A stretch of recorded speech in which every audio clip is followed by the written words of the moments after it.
está aqui, agora, né, hoje em especial, comemorando aí já a vinda da Praça Florida, a chegada da Praça Florida, que o tema vai ser o tema justamente da palestra de hoje.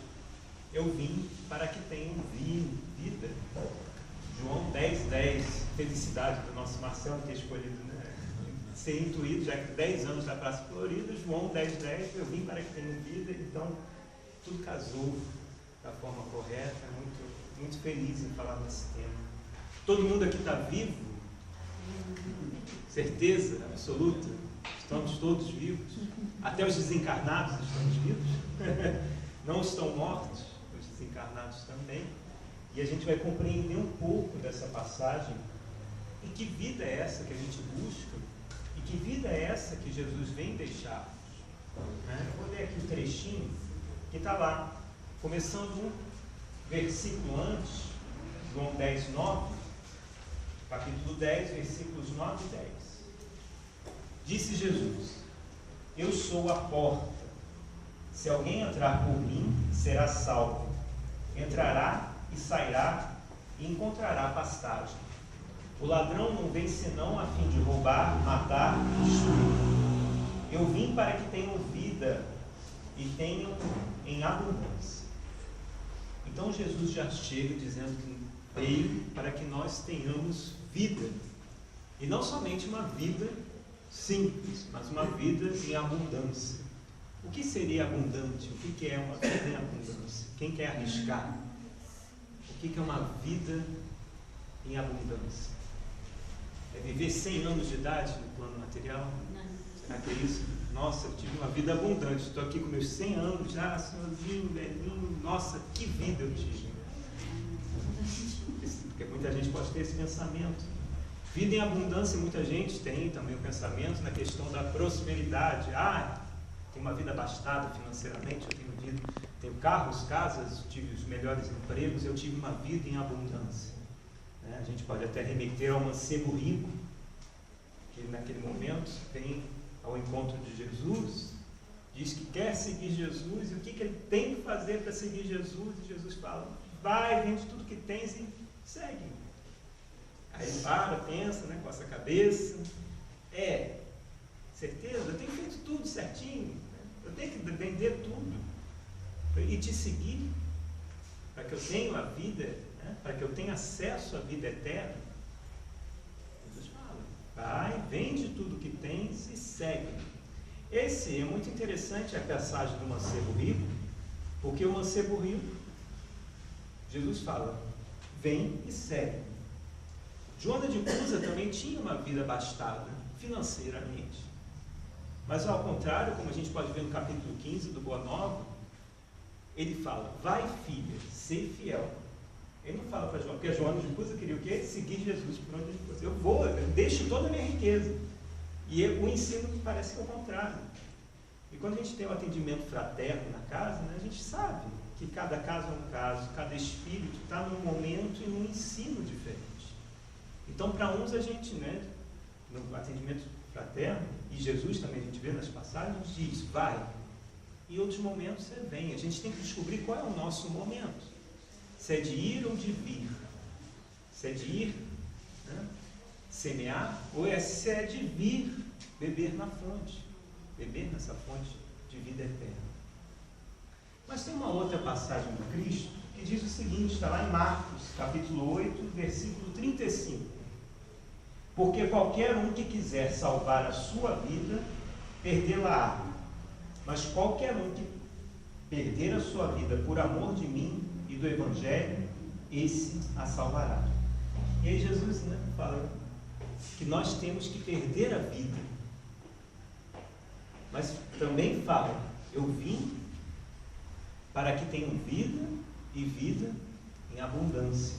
Quando Jesus fala: porque qualquer um que quiser salvar a sua vida, perdê-la. Se eu quero salvar a minha vida, eu vou perdê-la.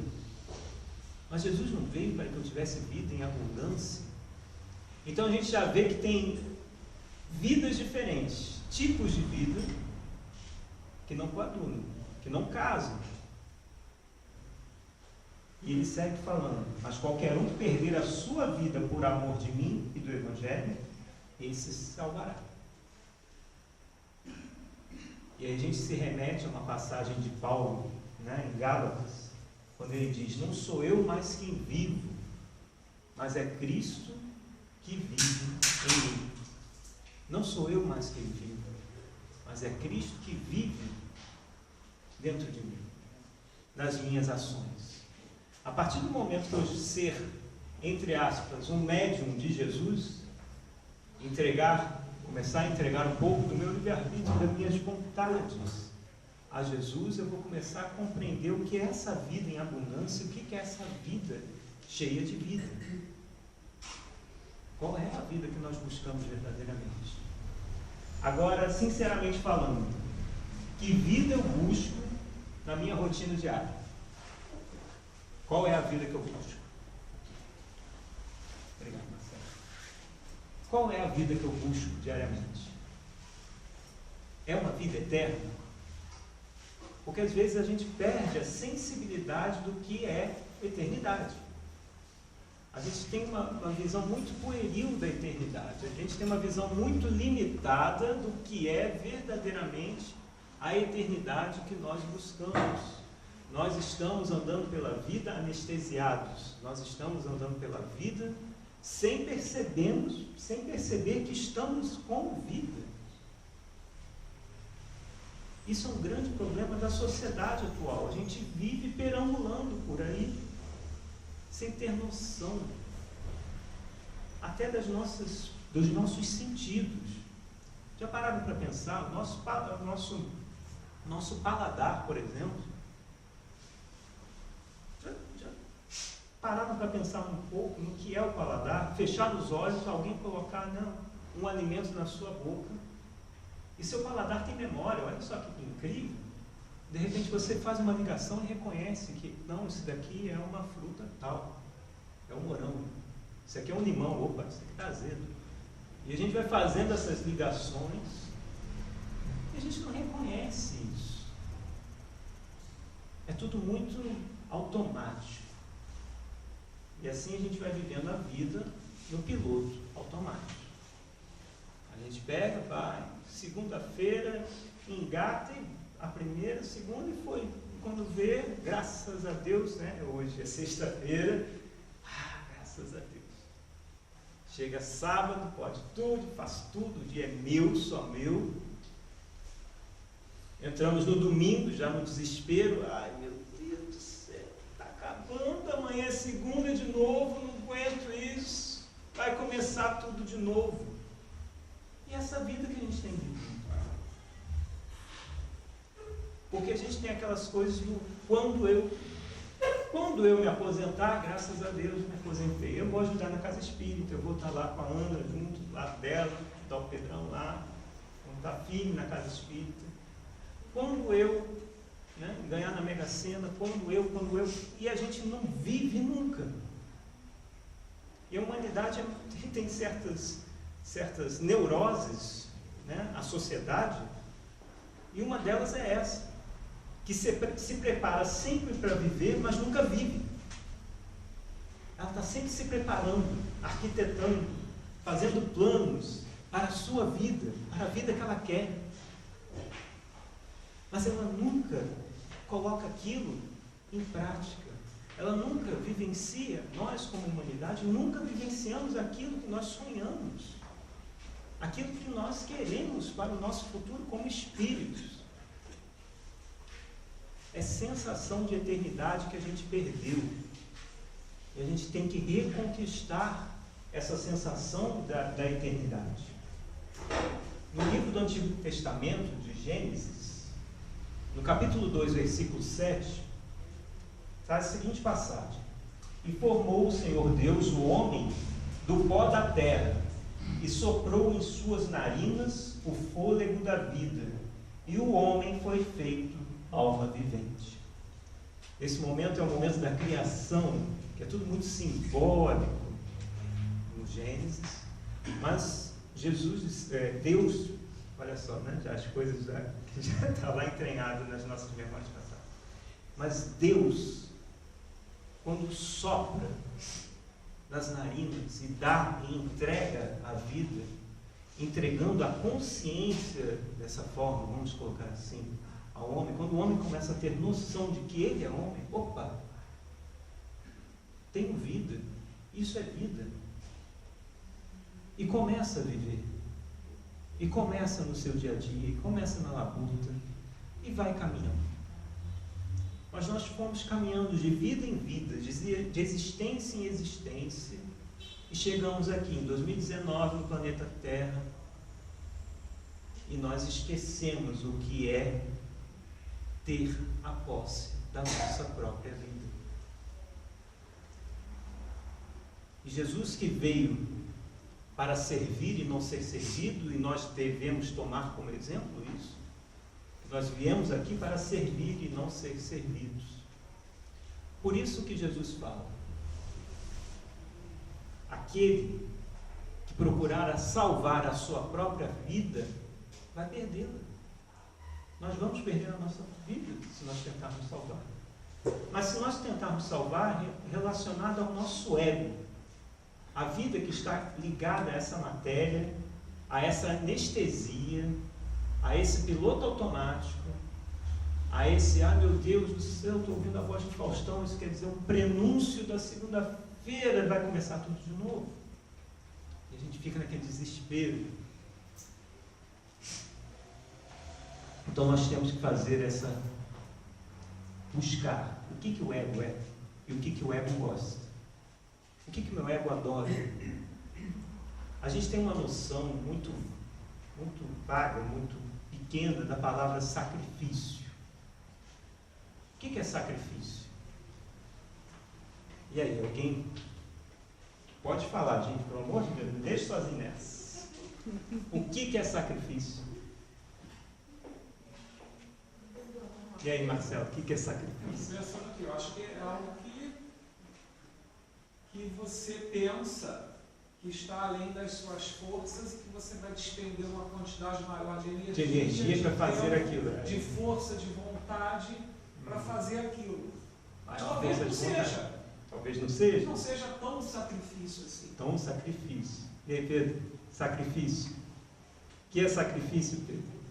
Talvez seja domar a nossa vontade, domar as nossas mais tendências. Ter mais disciplina para realizar aquilo que a gente quer como espírito. Tudo que você tem que realizar sem prazer.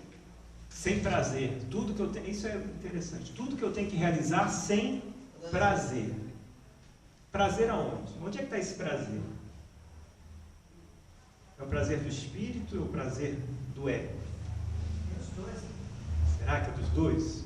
Se a gente pegar, né, na origem da palavra sacrifício, sagrado ofício. Sagrado ofício.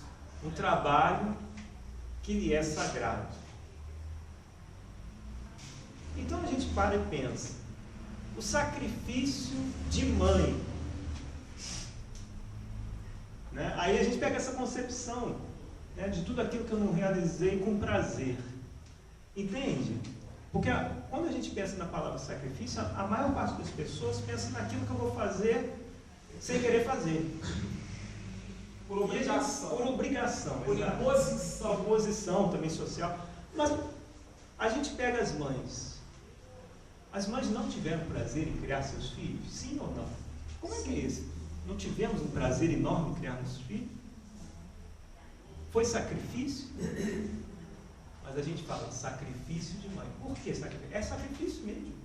Porque a gente tem uma palavra, está lá no nosso mais íntimo do ser, uma concepção errônea da palavra sacrifício. Porque a palavra sacrifício tem a ver com o trabalho sagrado. E o trabalho da mãe é um trabalho sagrado.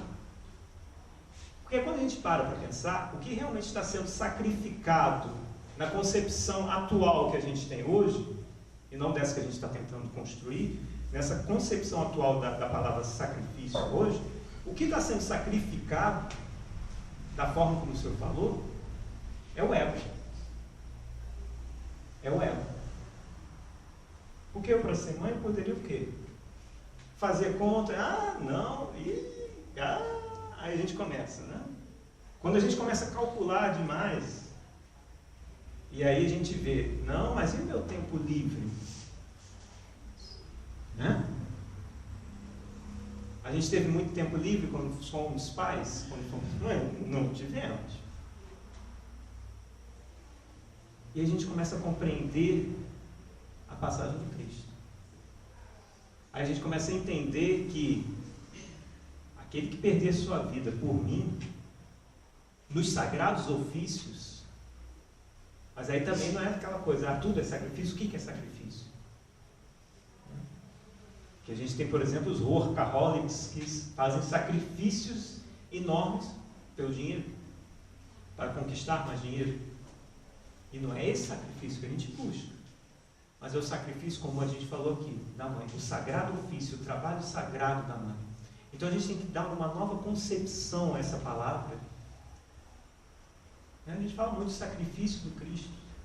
Será que o Cristo, quando veio aqui, fazer o sacrifício de reencarnar para dar os ensinos que ele deu para a gente, será que ele veio sem prazer? É estranho. Será que foi tão extenuante esse processo? É muito esquisito você pensar assim, Jesus fez algo sem prazer aqui por nós, eu tenho que ir lá ajudar essas ovelhas aí perdidas, essas ovelhas negras da minha família. Não foi assim. Jesus vem por amor. Ele vem para servir. Então, com essa concepção da palavra sacrifício, a gente começa a compreender que a gente tem que ter uma aquisição de consciência. Para eu ter vida, eu tenho que ter uma aquisição de consciência. E a aquisição mesmo. No livro Momentos de Saúde e Consciência, da Joana de Ângeles, tem um capítulo lá que fala aquisição da consciência. E a gente tem que adquirir essa consciência nossa que está perdida. Se eu não tenho posse da minha consciência, se eu não tenho nas rédeas da minha mão aqui, a minha própria consciência, alguém não tem. Se eu não tenho a minha consciência adquirida, a minha consciência existe de forma que coletiva. Então, se eu não tenho a aquisição da minha consciência, algo lá trabalha. Como se fosse uma consciência verdadeira e não é. É meio complexo de entender isso, mas quando eu adquiro a minha própria consciência, a gente vai dar alguns exemplos que aí vai clarear. Quando eu adquiro a minha própria consciência, eu sei onde eu erro, onde eu acerto. Agora, se eu não tenho posse da minha consciência, alguém tem. E geralmente é a consciência coletiva, a da maioria. A voz do povo é a voz de Deus? Sim ou não? Diz o ditado. Não. Ai, que bom que vocês responderam não. Para aqueles que respondem sim, é só voltar 2000 anos. Quando colocaram assim na frente Jesus e Barrabás, aí falaram assim, quem vocês querem? Barrabás! Era a voz do povo. Escolhendo o ladrão e o assassino. Isso é o quê? É uma consciência coletiva. Então, às vezes, a consciência coletiva está em erro. Eu tenho que ter muito cuidado, saber, a minha consciência é minha ou é a da maioria? Mas como é que eu vou saber se a minha consciência é a minha consciência mesmo? Para pensar. Quando eu estou em um momento da minha vida, a gente começa a pensar assim, Ana, eu não sei o que eu faço. Eu não sei se isso, quem nunca passou por isso? Eu não sei se isso que eu vou fazer é certo ou errado. Quem nunca passou por essa dúvida? Quer fazer a coisa certa, para o bem da família, para o bem do próximo, para o bem próprio. Mas não sabe se essa coisa que ela vai fazer é certo ou errado. Está na dúvida. E aí fica procurando dentro da própria consciência a resposta, se é certo ou se é errado. Às vezes há uma competição interna com o próprio ego. Porque a gente sabe que é errado. E aí o ego está falando lá, vai sim, faz. Está todo mundo fazendo. Embarca nessa aí, não se preocupa não. Vai ser melhor para você. E a gente embarca novamente na consciência egóica e coletiva. E aí quando a gente pergunta, né, a Ana fala assim, liga não, está todo mundo fazendo. Se está todo mundo fazendo, o que é? Consciência coletiva. E aí quando desencata, chega todo mundo no umbral do todo mundo está fazendo. Né? Então a gente tem que ter noção, aquisição de consciência. Não está lá no Evangelho, não dai pérolas aos porcos. Por quê? Porque os porcos não vão olhar aquelas pérolas, vão subutilizá-las. Vão olhar para quê? Vai jogar lá no campo, não quero saber. A consciência é a mesma coisa. Se eu ignoro, como eu vou viver? Se eu não tenho consciência plena do meu ser, como eu vou tirar e aproveitar da forma mais plena possível a minha própria vida? Por isso que eu vim para que tenham vida e vida em abundância. E é muito interessante quando a gente pega o termo abundância, porque o abundância é muito, bastante. E aí quem participa aqui das aulas de André Luiz, né, a gente já falou disso. E aí a gente entra numa questão do eterno e do infinito. Aquilo que é abundante, aquilo que extrapola.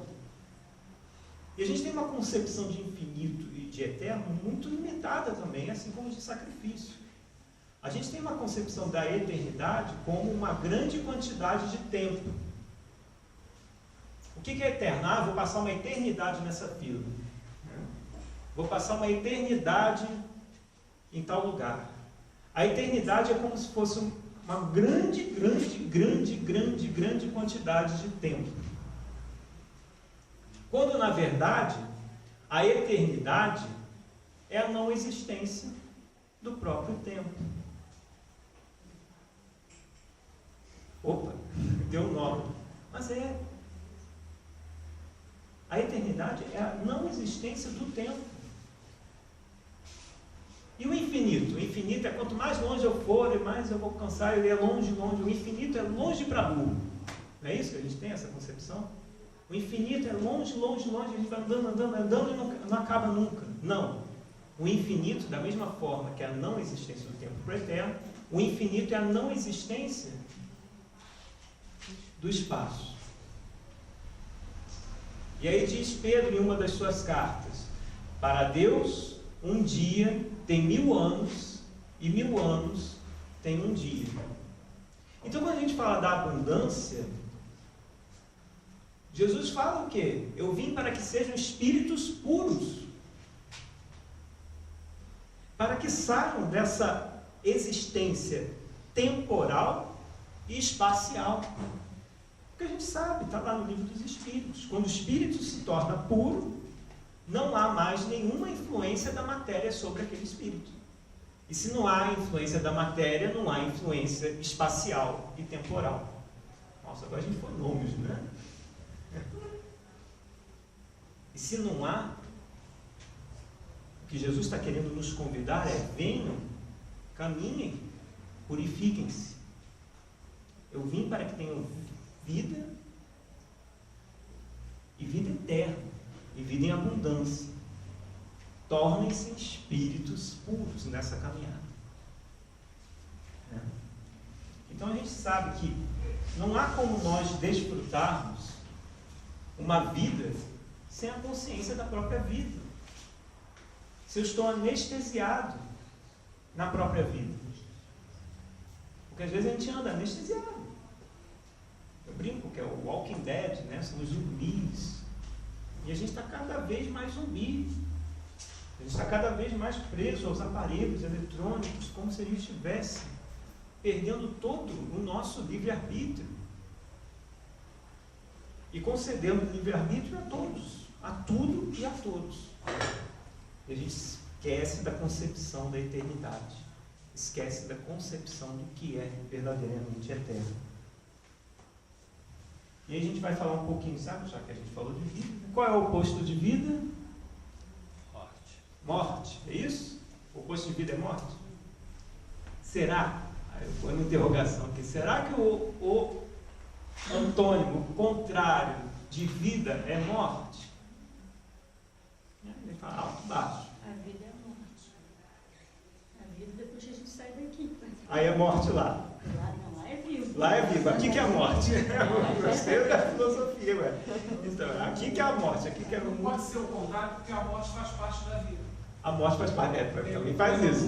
Se a morte faz parte da E vida. o poema do Castro Alves, o Parágrafo de Leitura, é intitulado A Morte, poema. Então ele fala: sou morte, origem da vida. Pois é. Sou morte, origem da vida. Então a gente tem que compreender essa passagem de morte e vida. A morte é aquilo que a gente busca. É aquilo que a gente tem que correr atrás. Porque é a morte do ego, é a morte do homem velho, é a morte do homem que eu sou hoje para ser renovado amanhã, é a morte da lagarta se transformando numa borboleta. É essa morte que a gente tem que buscar. Porque a gente criou uma concepção de morte muito fúnebre, de acordo com os séculos que a gente vivenciou nesse planeta. A gente criou uma concepção de morte muito fúnebre, muito pesada. E morte tem que ser uma coisa muito serena e muito tranquila. E uma coisa a ser almejada e buscada. Então a gente ficou no mesmo. Qual é o oposto de vida? Se não é a morte. Então vamos voltar. Qual é o oposto da morte? Se não é a vida. Tem que matar os pendores. Aquelas mais inclinações. Mais inclinações. Exato. Isso que tem que morrer. Orgulho, inveja, ciúme, vaidade. E como é que isso deixa de morrer? Como é que isso não morre? Porque nós não deixamos. Porque não deixamos. Se mantém no erro. Isso quer dizer o quê? O oposto de morte, o contrário de morte, é a paralisia, é o estacionar. Porque morte, toda morte, remete à transformação. E o contrário de morte é paralisia. E é aquilo que os espíritos, quando desencarnam e vão ver lá no céu e inferno, né, mais reclamam quando chegam no mundo espiritual. Ai, o tempo que eu perdi, o tempo que eu fiquei estacionado, o tempo que eu fiquei paralisado, esse é o meu maior arrependimento. O tempo que eu não morri em vida. O tempo que eu não me transformei. O tempo que eu não fui deixando as cascas caírem da transformação. Então a gente tem que ter sinônimo de morte como transformação, como uma busca. E vida não há um oposto, porque como eu falei aqui no início, né, estamos todos vivos? Estamos. Inclusive os mortos? Sim.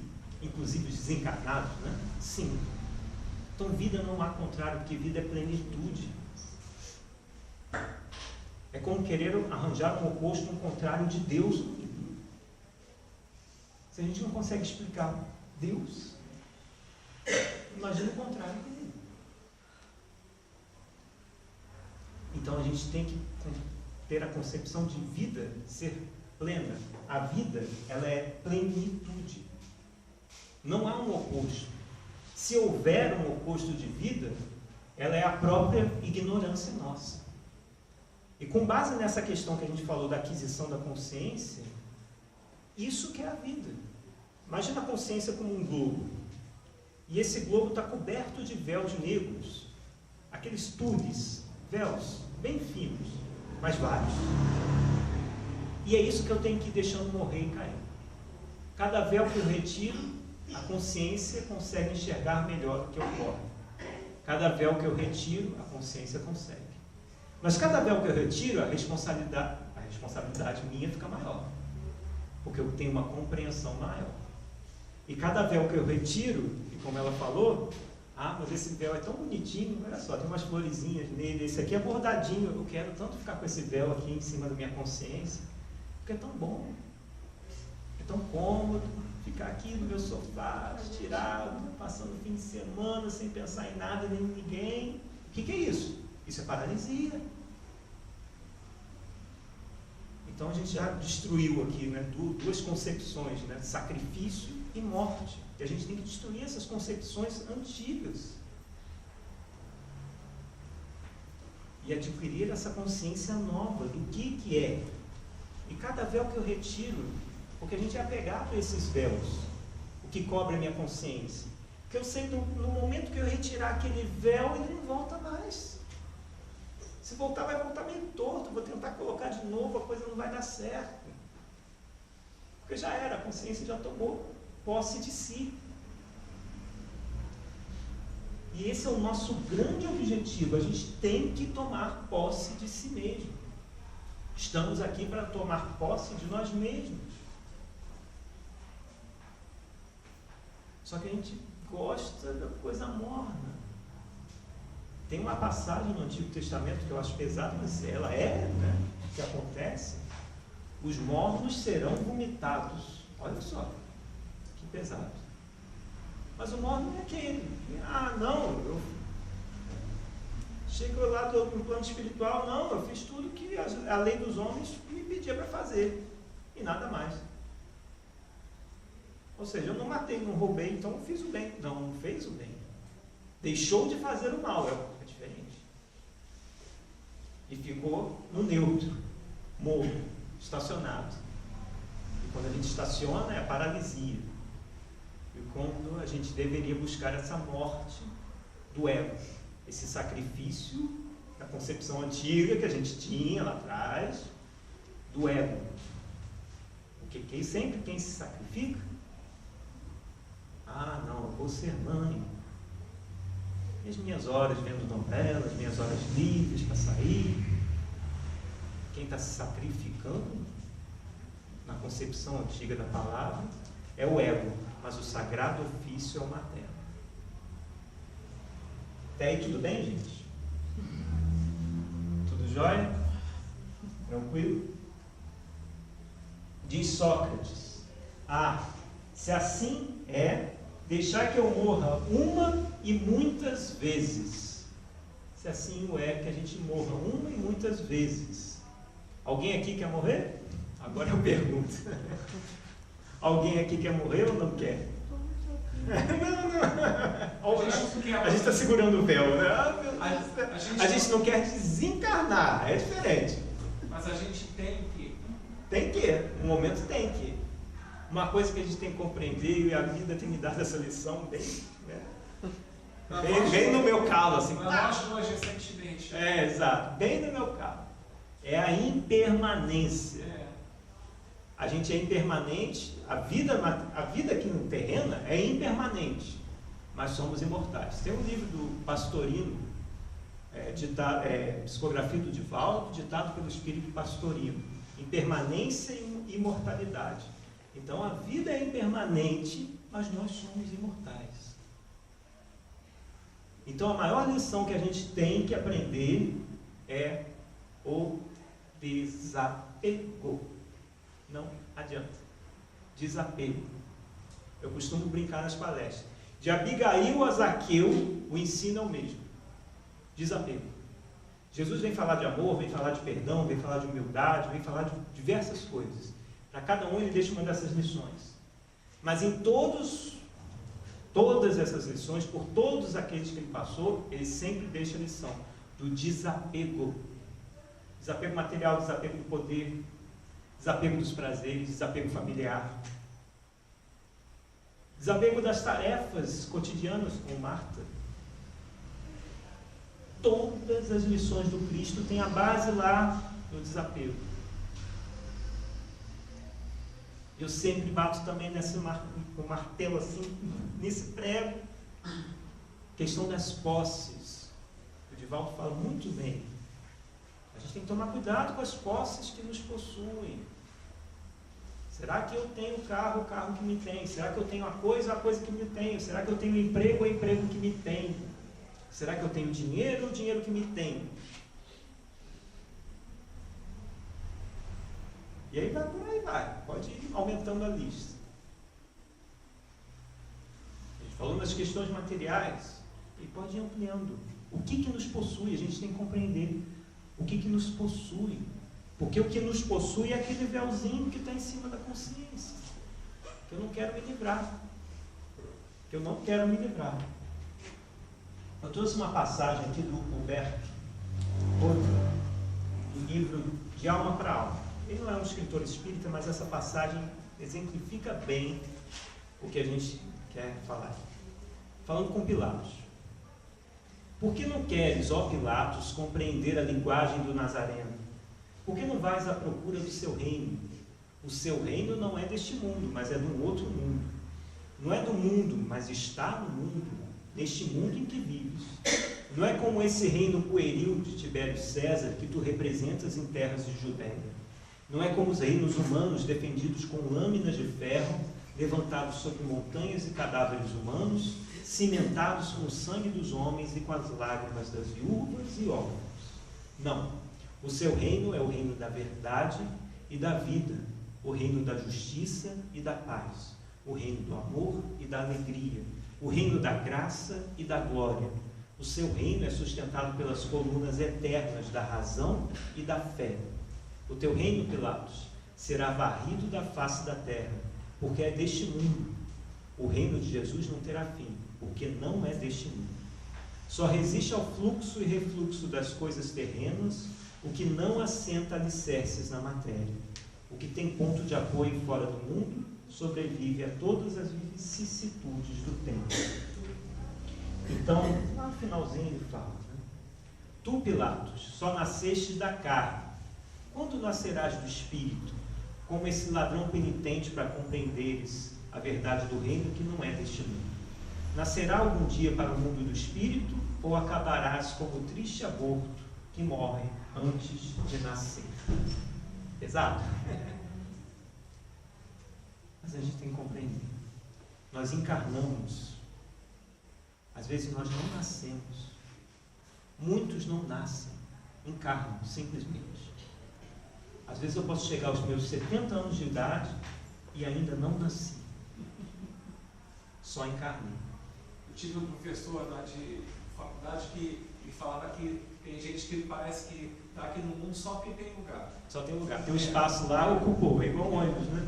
Aqui então, no 700 da vida, tem um lugarzinho que a pessoa está lá. Então, tem muita gente que não nasce.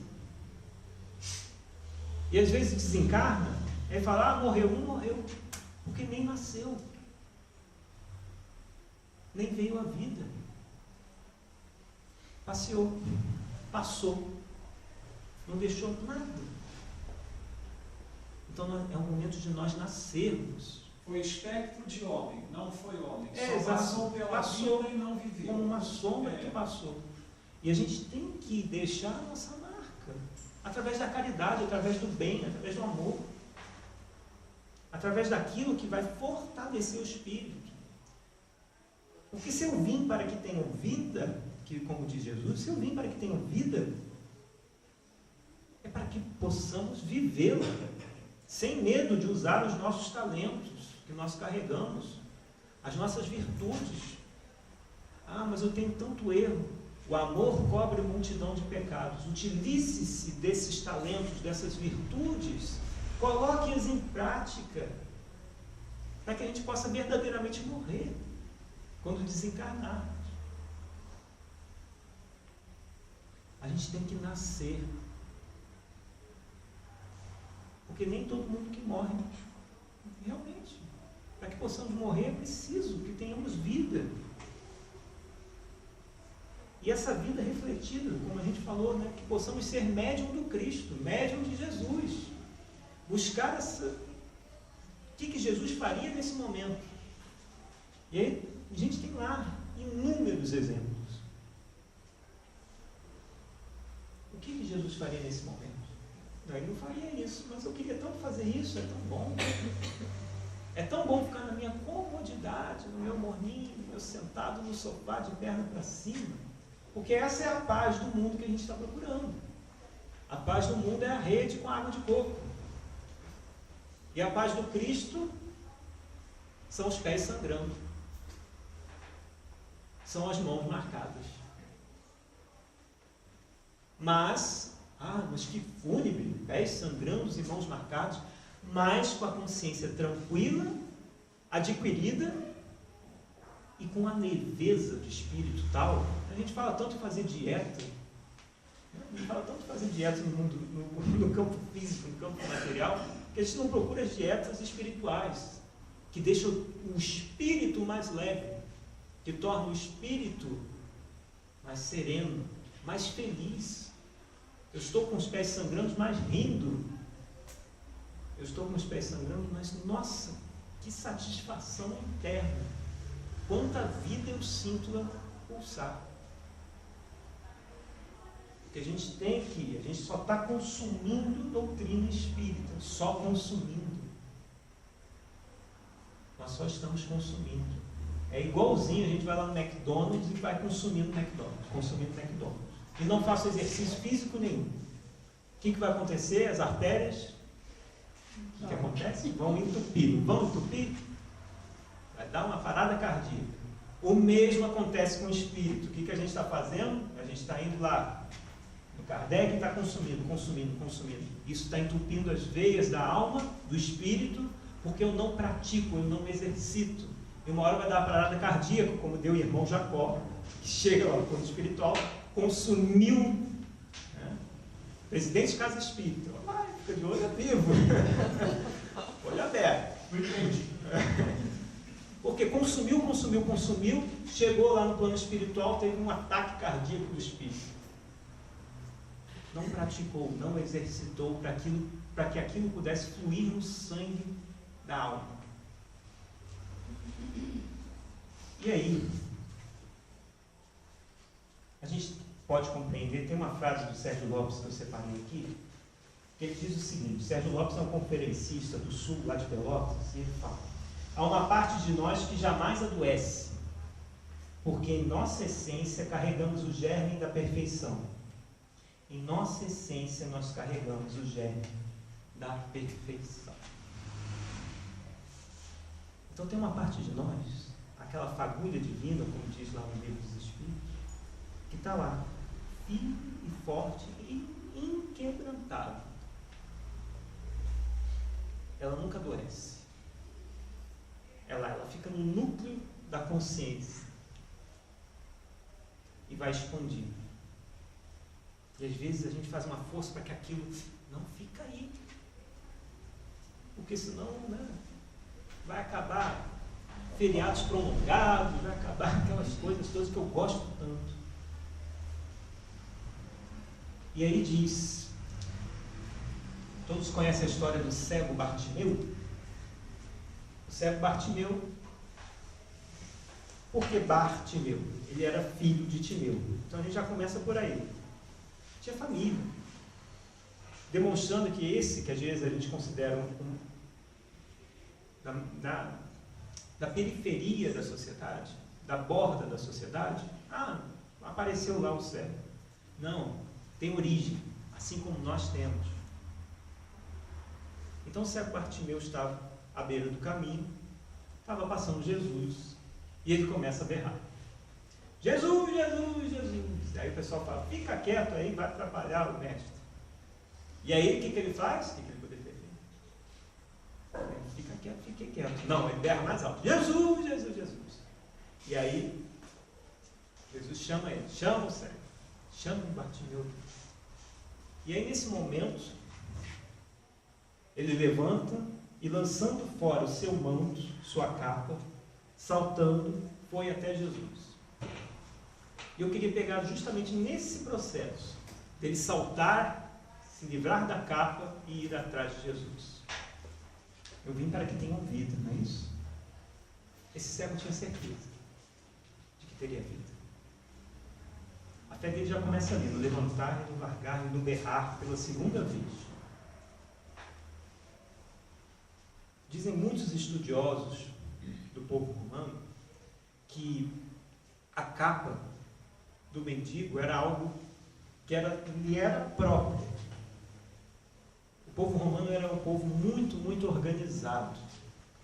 Então não era assim: Ana, vai lá, vou pedir esmola pela rua. Espera aí, você não tem autorização, cadê a sua capa? Era como se fosse uma identidade da que aquela pessoa poderia mendigar nas terras romanas. Você só pode mendigar se tiver autorização do povo, autorização de Roma, com a capa que lhe é concedida. Uma licença para mendigar. Imagina uma licença. E nesse momento, o que ele faz? Ele lança fora a capa. aquilo que era seu conforto, aquilo que era seu ganha-pão. Talvez, a gente não sabe, mas talvez no momento que ele lança a capa fora, muitos caíram em cima da capa. Opa!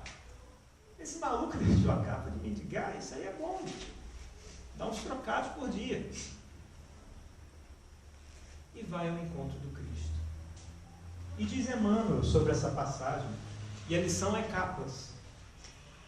O Evangelho de Marcos apresenta interessante notícia sobre a cura de Bartimeu, o cego de Jericó. Para receber a bênção da divina aproximação, lança fora de si a capa, correndo ao encontro do Mestre, alcançando novamente a visão para os olhos apagados e tristes. Não residirá nesse ato precioso símbolo? As pessoas humanas exibem no mundo as capas mais diversas. Existem mantos de reis e de mendigos. Há muitos amigos do crime que dão preferência à capa de santos. Raros que não colam ao rosto a máscara da própria conveniência. Alega-se que a luta humana permanece repleta de requisições variadas e que é imprescindível atender à movimentação do século. Entretanto, se alguém deseja sinceramente a aproximação de Jesus para a recepção de benefícios duradouros, lance fora de si a capa do mundo transitório e apresente-se ao Senhor tal qual é, sem ruinosa preocupação de manter a pretensa intangibilidade dos títulos efêmeros. Então, nós temos que lançar fora as nossas capas. Assim como esse mendigo tinha uma capa que jogou fora, são os véus que cobrem a consciência, as capas, lançou. Qual é a capa que eu tenho apego? E que não está deixando eu ir ao encontro divino tal qual eu sou. Joana de Ângeles vai chamar isso de máscaras. Mas qual é a capa que a gente vai carregando que fica até curvado de tanto peso que essa capa? Quantos séculos eu carrego essa capa?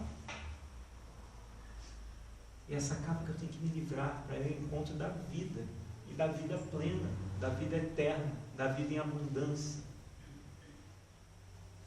Porque, como eu disse, a maior lição que Jesus deixa é o amor? É. É o perdão? É. Mas a base de tudo é o desapego. E é o desapego dessas capas que nós carregamos. Capa do poder, capa do que quer que seja. Diz Paulo de Tarso, não vos amoldeis aos padrões do mundo. E a gente está se amoldando, usando as capas diversas. Porque às vezes a gente não carrega uma capa só não, a gente carrega um monte de capa.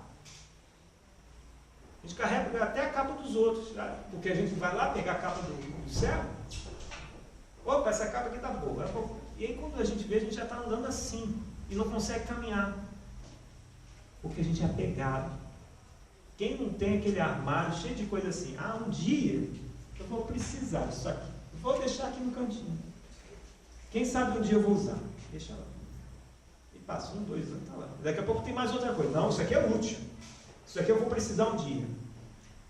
E aí quando vê, um armário se transforma num quarto, e quem não tem o quarto da bagunça? Alguém aqui não tem o quarto da bagunça? Eu perguntei lá no João, só uma maravilha. Não tem, aqui também só tem um. Não, lá em casa é a casa inteira. É a casa inteira. A casa inteira. É a casa inteira da bagunça. Quem não tem o quarto da bagunça? Porque nós somos apegados aos nossos medos. Somos apegados às nossas... Um dia eu vou precisar. É aquele armário de um dia eu vou precisar. E não precisamos. A vida é impermanente.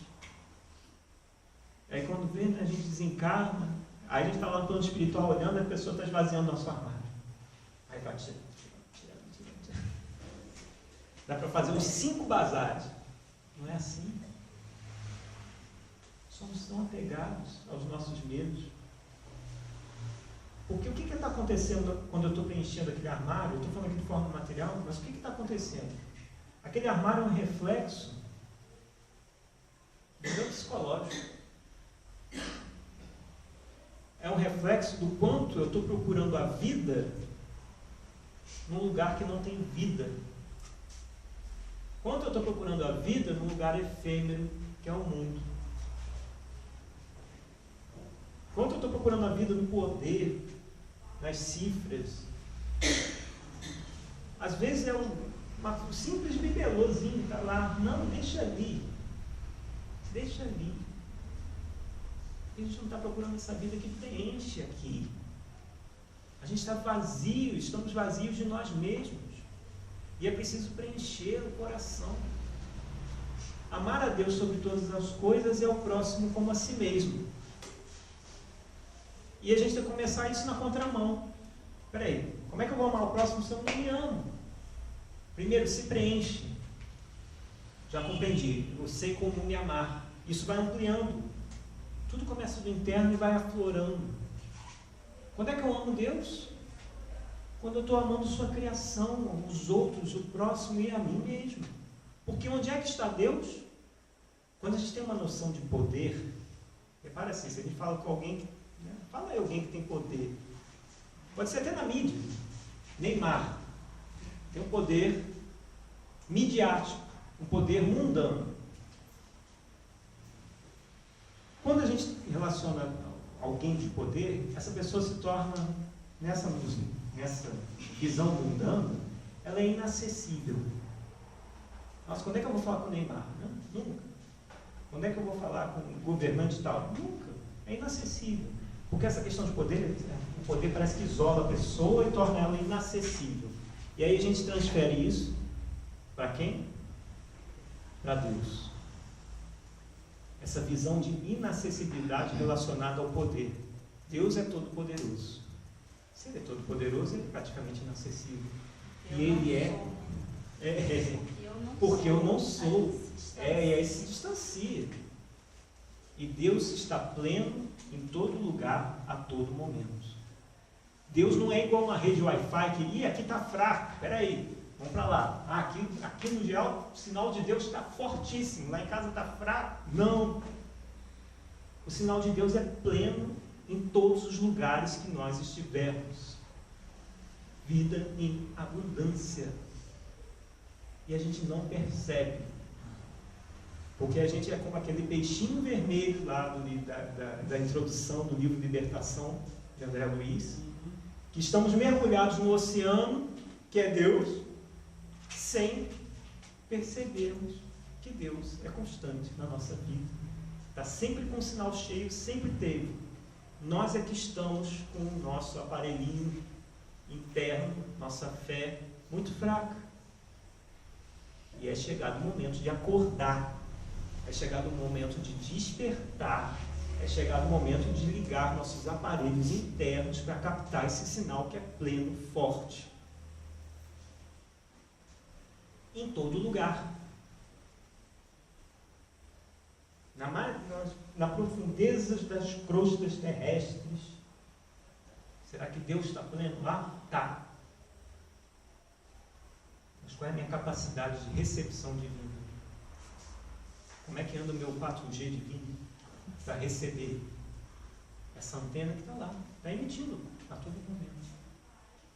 Então, Deus não está inacessível, porque Ele está sempre acessível. Nós é que às vezes não sabemos como, ou deixamos esses véus que encobrem nossa consciência não acessá-lo. Então, que a gente possa ser verdadeiramente pessoas com vida, que estejam dispostas a morrer diariamente, para que no final da vida eu veja que eu nasci uma lagarta e me tornei, às beiradas do desencarne, uma borboleta plena de vida. Que eu possa dizer, que cada um de nós possamos dizer: nossa, eu saí melhor do que entrei. E eu tive vida e vida em abundância. Nossa, que bom! Eu fiz a diferença na vida de alguém. Mas só foi de alguém. Poxa, aquele cara lá fez hospitais. Gente, cada um tem o seu planejamento. E às vezes o meu planejamento reencarnatório é só ajudar a Ana. E eu estou querendo, mas eu só pude ajudar a Ana. Eu fiz tudo que eu podia. Que bom, era esse o seu objetivo. E era o único objetivo que faltava. Olha, Porque agora aquele que construiu hospitais tem que voltar de novo para salvar um também. E Jesus é pescador de homens, um a um. Como é que ele ia chamando os discípulos? Um a um, nome a nome. Ele não jogava a rede, vinha, ele não era. Jesus não é atacadista. Jesus é varejista. Ele vai bem-vindo. Bem-vindo. Que a gente possa ter essa vida plena e vida em abundância. Que assim seja.